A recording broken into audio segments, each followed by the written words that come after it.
करोगे। मैं नहीं कहता कि परमात्मा को याद करो, मैं कहता हूं बात कुछ ऐसी बनानी कि परमात्मा भूले नहीं। ये बात बिल्कुल और है, अन्यथा है। परमात्मा भूले नहीं,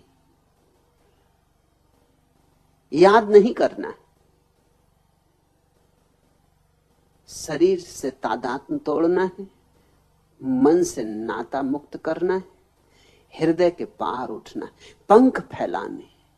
और जैसे ही तुम शरीर, मन और हृदय के पार उठे, जैसे ही तुमने पंख फैलाए और आकाश खुला, कि फिर जो दिखाई पड़ेगा वही परमात्मा की याद है। फिर वह कृष्ण की याद नहीं, न क्राइस्ट की, न मोहम्मद की, न मूसा की। फिर उसका कोई रूप नहीं, रंग नहीं, गुण नहीं। फिर तो एक निराकार बोध है, सुधिया समाधि है।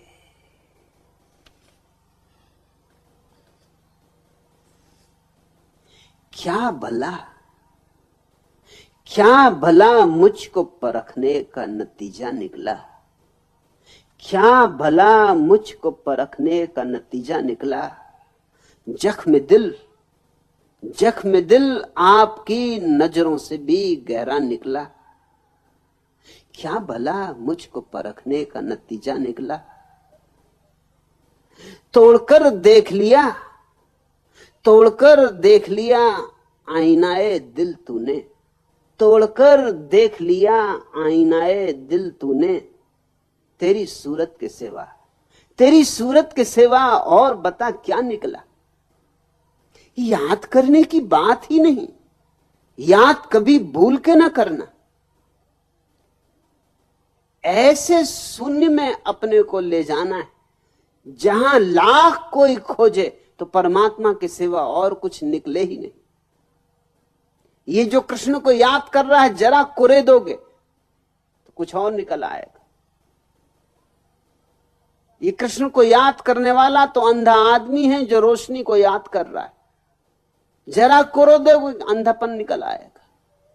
जरा खोजबीन करोगे कि पता चल जाएगा अंधा है।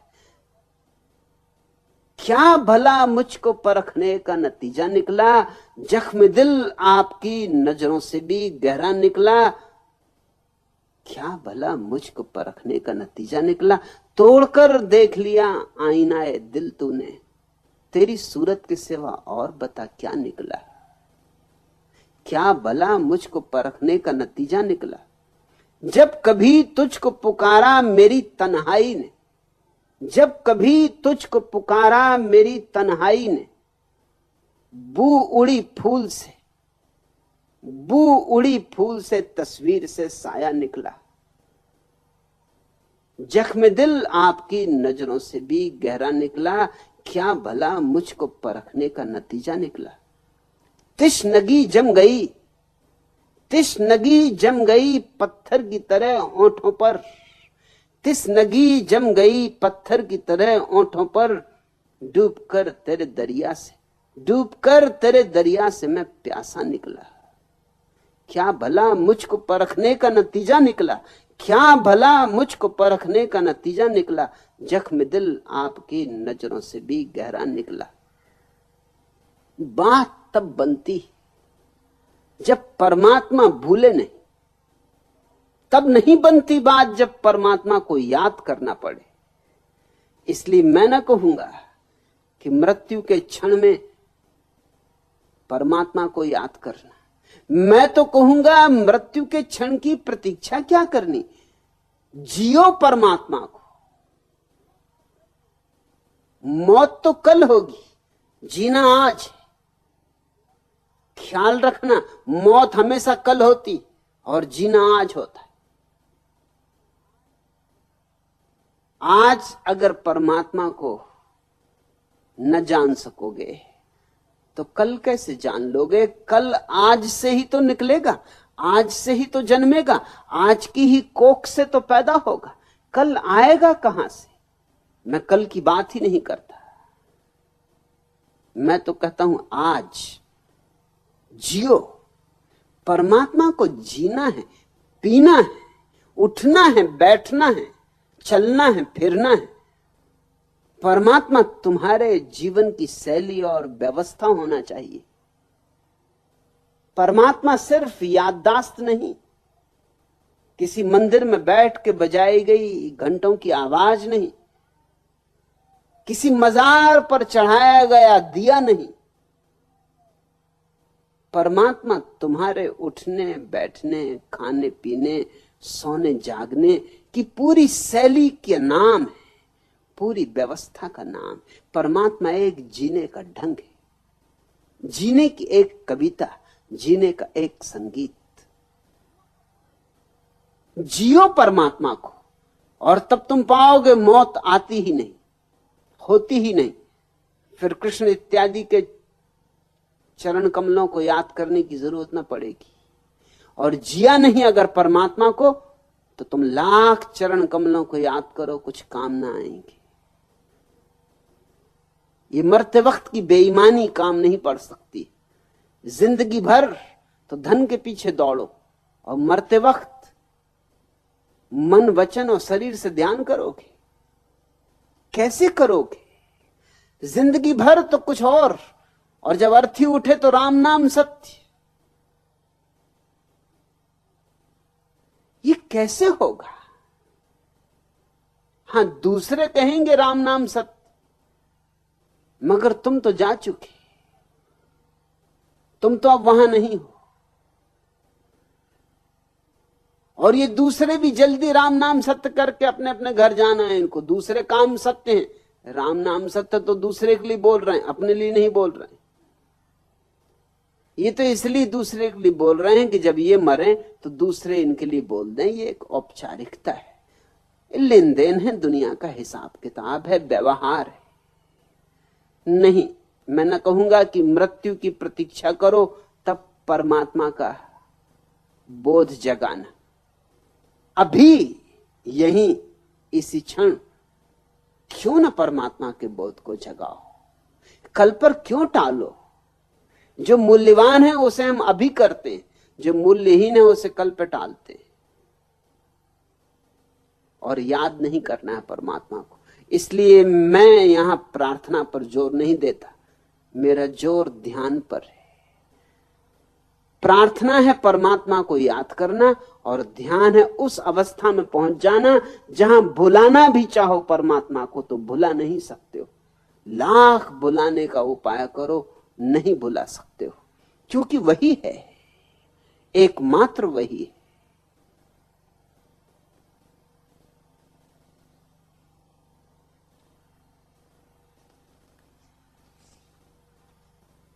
ये जो तुम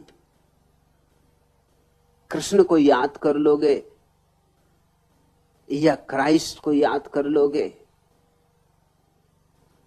इस याददाश्त में यह हो सकता है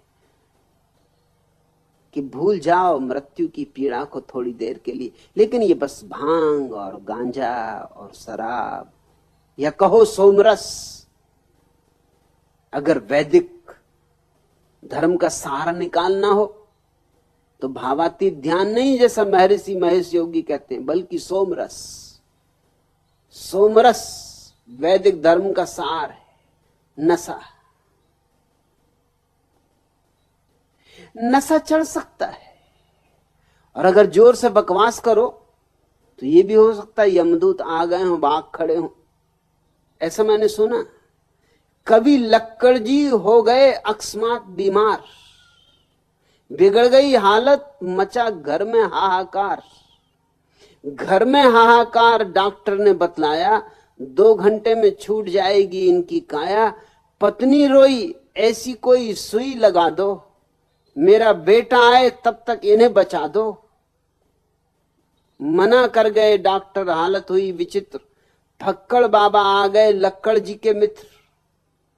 लक्कड़ जी के मित्र, करो मत कोई चिंता, 2 घंटे क्या 10 घंटे तक रख लूं जिंदा। सबको बाहर किया, हो गया कमरा खाली। बाबा जी ने अंदर से चटखनी लगा ली। फक्कड़ जी कहने लगे, अहो काव्य के ढेर, हमें छोड़ तुम जा रहे, यह कैसा अंधेर, यह कैसा अंधेर, तरस मित्रों पे खाओ। श्रीमुख से कविता दो चार सुनाते जाओ। यह सुनकर लक्कड़ जी पर छाई खुशहाली, तकिए के नीचे से काव्य किताब निकाली। कविता पढ़ने लग गए, भाग गए यमदूत। सुबह 5 की ट्रेन से आए कवि के पूत। आए कवि के पूत, न थी जीवन की आशा। पहुंचे कमरे में तो देखा अजब तमाशा। कविता पाठ कर रहे थे कविवर लक्कड़ जी, होकर बोर मर गए थे बाबा फक्कड़ जी। तुम अगर ज्यादा बकवास मचा दो, हरे कृष्णा हरे रामा हरे कृष्णा हरे रामा, हो सकता है यमदूत घबरा जाएं, इधर उधर खिसक जाएं, मगर फिर लौट आएंगे। कितनी देर तक शोरगुल मचाओगे? यूं नहीं चलेगा, यूं नहीं चल सकता है। जीवन रूपांतरित होना चाहिए। धर्म श्वास श्वास में होना चाहिए, हृदय की धड़कन धड़कन में, और तब पाया जाता है अमृत का स्रोत अपने ही भीतर, शाश्वत स्रोत। उसकी एक बूंद भी पड़ जाए फिर कोई मृत्यु नहीं। अमृतस्य पुत्र, तुम सब अमृत पुत्र हो। याद नहीं, सुध नहीं, सुध लानी। सुध लाने की प्रक्रिया ध्यान है, और ध्यान शंकराचार्य वाला नहीं कि तन से मन से वचन से ध्यान कर रहे हो। ध्यान से मेरा अर्थ है निर्विचार चित्त की दशा, शून्य, निराकार, निर्विकल्प, जहां सिर्फ होना मात्र रह जाए,